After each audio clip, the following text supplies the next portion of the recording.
আসসালামু আলাইকুম প্রিয় আপু ভাইয়ারা, আশা রাখি সবাই ভালো আছেন। আলহামদুলিল্লাহ আমিও ভালো আছি। তো চলে আসলাম ছাদে। আজ ড্রাগন গাছ নিয়ে একটু কথা বলবো, আশা করি সবাই শুনবেন। আসলে বাংলাদেশে যখন এই ড্রাগন গাছ সর্বপ্রথম আসে তখন শায়েখ সিরাজ স্যার দেখিয়েছিল একটা প্রতিবেদনের মাধ্যমে।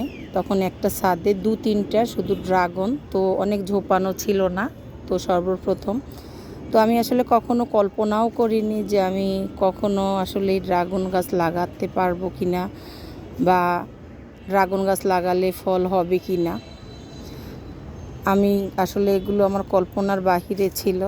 তো আসলে এগুলো আসলে আল্লাহর দয়া এবং রহমতই হয়েছে। কার ইশারায় কি হয় সেটা আসলে আল্লাহ তাআলা কেউই জানে না। তো অবশেষে আমি ড্রাগন গাছ আমার বাড়ির নিচ ছাদেই লাগিয়েছিলাম। আমি আসলে কাটিং দিয়ে লাগাইনি, প্রথমে লাগিয়েছিলাম কিনে 3টা, তারপর আসলে কাটিং দিয়ে লাগিয়েছিলাম। তো কাটিং দিয়ে মাত্র 2-1টা হয়েছে। আমি আসলে সাদা ড্রাগন গাছ কিনেছিলাম। তো এখন গোলাপিটাও আছে। তো মাশাআল্লাহ দিলে কিন্তু আজ প্রায় 3-4 বছর ধরে আমি ড্রাগন পাচ্ছি, খাচ্ছি এবং 2-1জনকে দিতেও পারছি। তো এই যে দেখুন ড্রাগন হয়েছে, আর এখানেও হয়েছে।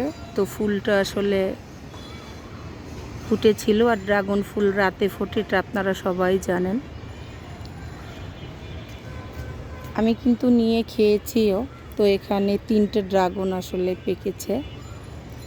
এই যে দেখুন, এই একটা, এখানে একটা, আর এখানে একটা, এবং আরও অনেকগুলো হচ্ছে, ফুলও আসছে।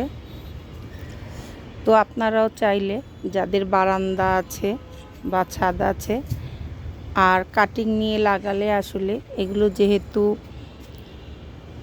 ফল দিয়েছে 1-1.5 বছরের মধ্যে, কিন্তু কাটিং নিয়ে লাগালে ফল আসবে।